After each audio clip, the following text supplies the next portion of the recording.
यहाँ गृह मंत्री अमित शाह ने कैसे बताया कि कश्मीर अब अमन, चैन और शांति के साथ में आगे बढ़ रहा है। और पाकिस्तान में तो हम कल ही खबर ये देख रहे थे पेशावर में कैसे धमाका हुआ, और लगातार पिछले कुछ दिन में इन धमाकों में, इन आतंकी घटनाओं में, या फिर आप कह लीजिए टीटीपी और पाकिस्तान सरकार के बीच टकराव की वजह से जो अलग अलग हालात हैं वो बिगड़ रहे हैं। पाकिस्तान को क्या सबक नहीं सीखना चाहिए? बहुत शुक्रिया जी। मैं ये कह रहा हूँ, अमित शाह जी को मैंने सुना कल भी सॉरी, जरा गला खराब है। तो वाकई आप लोग आंखों के दरमियान में गोली मारते हैं। पहले आप जिंदा दफन करते थे कश्मीरी बेचारों को, मकबूजा कश्मीरियों को, अब आप गोली मार के दफन करते हैं। चले, ये शुक्र है कि जिंदा को दफन करना बंद किया आपने, अब गोली मार के दफन कर रहे हैं। क्या होना चाहिए आतंकियों के साथ? मुझे ये बताइए कि आप किसको कहते हैं दहशतगर्द? जो कश्मीरी अपनी आजादी मांगते हैं आपसे, जो कश्मीरी जिनके बच्चों को आपने जिंदा दफन कर दिया, उनको आप दहशतगर्द कहते हैं? देखिए, बात यह है कि आप कह रहे हैं पत्थरबाजी बना, मुझे बोलने दीजिए फिर बोलिएगा। आप पत्थरबाजी की बात करते हैं, पत्थरबाजी कैसे कर सकते हैं मासूम? वो अपनी दुकानें बंद करके, घर बंद करके, फौज के डर से घर में बैठते हैं। वो तो वावेला भी नहीं कर सकते अपनी बर्बादी का। आपने इतनी आबादकारी हिंदुस्तान से ला करके लोगों की आबादकारी मकबूजा कश्मीर में लाखों लोगों की कि कश्मीरी तो बेचारे गायब हो गए, पिस गए, उनको तो बर्बाद कर दिया आप लोगों ने। तो वो कैसे अपनी आवाज निकाल? डॉक्टर इरशाद, कश्मीर बर्बाद हुआ या आबाद हुआ ये तो कश्मीर के लोग जानते हैं।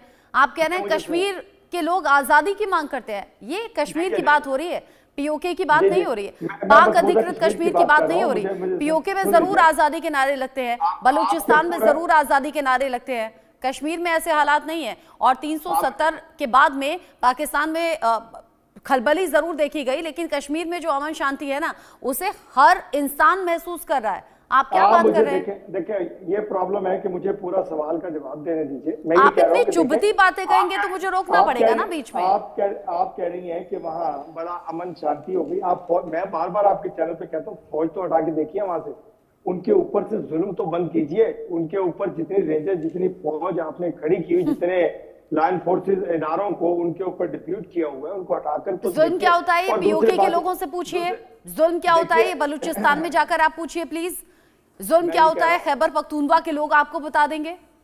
आप देखिए वहां भी क्या हो रहा है। वहां हमारी फोर्सेस जुल्म नहीं कर रही हैं, वहां आपके सिखलाए हुए दहशतगर्द जुल्म कर रहे थे, उनको हमने बर्बाद कर दिया, दहशतगर्दी को बर्बाद कर दिया। हम कर रहे हैं दहशतगर्दी के खिलाफ जंग, हम कर रहे हैं दहशतगर्दों को खत्म। आप दहशतगर्दों को खत्म नहीं कर रहे हैं, आप मासूम लोगों को मार रहे हैं वहां मकबूजा कश्मीर में। आप ऐसी बात मत किया करें कि जिसपे लोग हंसे।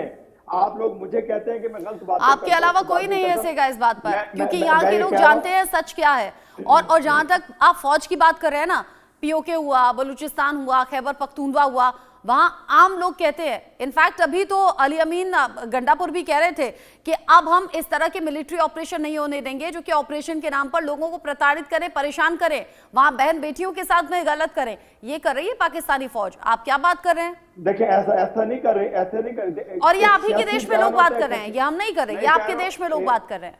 एक सियासी बयान होता है, हकीकत होती है। हकीकत मकबूजा कश्मीर में नजर आ रही है, सियासी बयान मेरे केपीके में अब समझ गई मैं, नजर आ रहे हैं। अब मैं समझ गई कि गंडासापुर भी, अब मैं समझ गई। आपने अपने ही जवाब में मेरे सवाल का जवाब भी दे दिया। आपने कहा एक होती है राजनीतिक बयानबाजी, एक होती है सच्चाई। तो मैं समझ गई पीएमएल-एन के नेता आप हैं, तो इसी के नाते आप इस तरह की बातें कर रहे हैं। आप सिर्फ राजनीतिक बयान दे रहे हैं, आप सिर्फ राजनीतिक बयान दे रहे हैं, हकीकत उससे काफी अलग है। बात किया आपने, गंडापुर का सियासी बयान है, मैं हकीकत बयान कर रहा हूँ कि मकबूजा कश्मीर में हकीकत कुछ और है, बता कुछ और रहे हैं। आप सही कर रहे हैं, गोली मार के दफन करेंगे। आप पीओके में लोगों को नहीं उठा लिया जाता क्या? जब वो अधिकारों के लिए सड़कों पर आते हैं, उठा नहीं लिया जाता, गायब नहीं कर लिया जाता? बलूचिस्तान में ये नहीं हो रहा है क्या? आप खुद दिखा रहे थे, आपके चैनल दिखा रहे थे कि आजाद कश्मीर में लोगों ने पुलिस के लोगों को मारा। ये देखें, ये होती है आजादी। आप दिखाइए कि कभी आपके मकबूजा कश्मीर में फौजियों को आपके मारा होगा, पुलिस वालों को मारा हो। हमारा आजाद कश्मीर आजाद है, कश्मीर का वजीर आजम अलहदा आजाद है, सदर अलहदा आजाद है, टोटल काबीना उनकी अलहदा से है, उनके एक बैरियर लगा हुआ है। आप जिस चश्मे से देख रहे हैं उस चश्मे से देखते रहिए। आजाद कौन है, आजादी की मांग कहाँ उठ रही है, कहाँ सरकार से टकराव है, ये आपका देश और आपके देश के अलग अलग जो होने वाले टुकड़े हैं उसमें समझ में आता है, दिखाई देता है। यूके देवनाथ सर कहते हैं ना कि प्रत्यक्ष को प्रमाण की आवश्यकता तो होती नहीं। पीओके में लोग सड़कों पर आ गए, अपनी आजादी की मांग कर रहे हैं, वहां पाकिस्तान सरकार और फौज जुल्म ढा रही है। बलूचिस्तान में भी हालात ऐसे ही हैं। अब अक्सर एक्सपर्ट्स ये कहते हैं कि पाकिस्तान आने वाले दिन में 4 टुकड़ों में बंट जाएगा। फिर भी न जाने डॉक्टर इरशाद ने कौन सा चश्मा लगाया जो इन्हें यहां हिंदुस्तान नहीं दिखता, बदलता हुआ कश्मीर नहीं दिखता। रचना जी, इरशाद भाई से मेरी एक दरख्वास्त है, आप पीएमएल-एन के नेता हैं, जिम्मेवारी से बात कीजिए। आप जब बात करते हैं तो वो पूरे पाकिस्तान की रिप्रेजेंट करते हैं। मैं इरशाद भाई आपको बता देता हूं कि आप जो उम्मीद कर रहे हैं ये कुछ ख्याली पुलाव जैसे बात नजर आ रहे हैं। ख्याली पुलाव बनाना बंद कीजिए। भारत मजबूती से आगे बढ़ रहा है। हमारे यहाँ ना बीएलए जैसी कोई कार्रवाई होती है, ना टीटीपी जैसी कार्रवाई होती है, ना इंडियन आर्मी को कहीं पे टैंक भेजने पड़ते हैं जैसे आपको अफगानिस्तान में कुछ करना पड़ता है, ना हमें अपनी एयरफोर्स की मदद लेकर किसी आतंकवादी संगठन पर बॉम्बिंग करनी होती है जैसे कि आप लोग खैबर पख्तूनख्वा में पाकिस्तान एयरफोर्स को भेजते रहते हो। हाँ, धारा 370 हमने हटाई है, बहुत गर्व है हमें। पाकिस्तान के लोगों को समझना चाहिए कि धारा 370 हटाने के बाद भारत ने हमारे कश्मीरी भाइयों को वही हकूक दिए हैं जो भारत के किसी भी नागरिक का है। तो मैं आपको बता दूं इरशाद भाई, 370 हटने के बाद कश्मीर के जो नागरिक हैं उनके हकूकों में इजाफा हुआ है, बराबरी का दर्जा दिया है। आज कश्मीर के नागरिकों को वही हक है जो कि उत्तर प्रदेश के, महाराष्ट्र के, तमिलनाडु के या बंगाल के सिटीजन को है। आप क्यों बार बार मुद्दे को भटकाना चाहते हो? 2 करोड़ टूरिस्ट वहां गए हैं, अमन चैन है कश्मीर में। आप आइए, मैं आपको कश्मीर ले चलता हूं। कश्मीर के लोग आजाद हैं। बाकी ऐसी गलत बात कहकर आप इंटरनेशनल प्रोपेगेंडा करते हो। आपकी बात तो यूनाइटेड नेशन में कोई नहीं सुनता, आपकी बात कोई ओआईसी में नहीं सुनता। हाँ, मुझे फक्र है कि कश्मीर में हमारी बीएसएफ, आर्मी, सीआरपीएफ और जेएनके पुलिस बहुत शानदार काम कर रही है। मुझे भी इस पे गरूर है कि हमारी intelligence bureau, raw, military intelligence और जो जेएनके पुलिस की लोकल इंटेलिजेंस यूनिट्स हैं बहुत ही प्रोफेशनल काम कर रही हैं। हम नहीं चाहते किसी सिविलियन को मारना।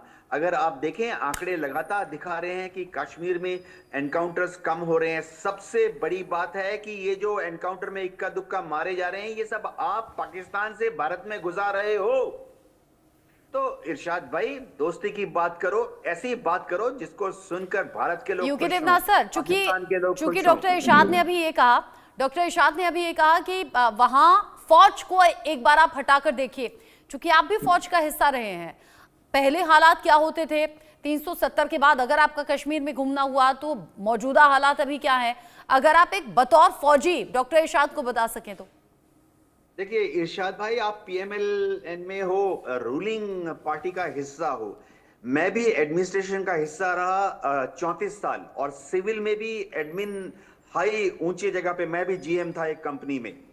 तो मैं आपको बताता हूं, अगर आप ऐसे उल अजूल बयान देखो कि फौज को हटा के देखो, तो मैं भी हल्के में कह दूंगा कि आप भी फौज को बलूचिस्तान से हटा के देखो। आप पीएमएल-एन के नेता हो, आप भी खैबर पख्तूनख्वा से फौज को हटा के देखो। देखिए, ये जो बेसिर पैर की बातें होती हैं जिनका कोई तुक नहीं होता, ऐसी बातों को टीवी में उछालकर आप वोट बटोरने की कोशिश मत करो। मुझे मालूम है कि पाकिस्तान में अगर आप कश्मीर की बात करोगे तो वोट मिलते हैं। मुझे मालूम है कि पाकिस्तान में अगर भारत विरोधी, खासतौर से सस्ती चीप बातें करोगे भारत के विरुद्ध तो वोट मिलते हैं। लेकिन आप ऊंचे जगह पर हो, आपका काम है हर चीज को एक बैलेंस्ड नजरिए से देखना। ऐसे बयान दीजिए जिससे कि भारत और पाकिस्तान में दोस्ती की तरफ कदम बढ़ाएं। हमारे बच्चे, हमारे जो ग्रैंड चिल्ड्रन हैं, हमारे पोते पोतियां, वो दोस्त बने। हम पाकिस्तान से 500 साल के लिए दुश्मन नहीं मोल लेना चाहते। भारत कोशिश कर रहा है कि अगर हो सके तो इसी साल, अगले 5 साल 10 साल में पाकिस्तान के साथ हमारे रिश्ते नॉर्मलाइज हो जाएं। हाँ।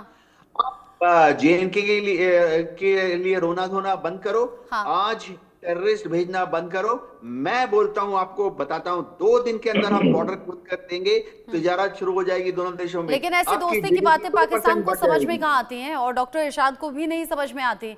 नहीं, मैं भी बताता हूं, डॉक्टर इरशाद का बड़े रिएक्शन मैं लूंगी, इस पर आपका रिएक्शन लूंगी।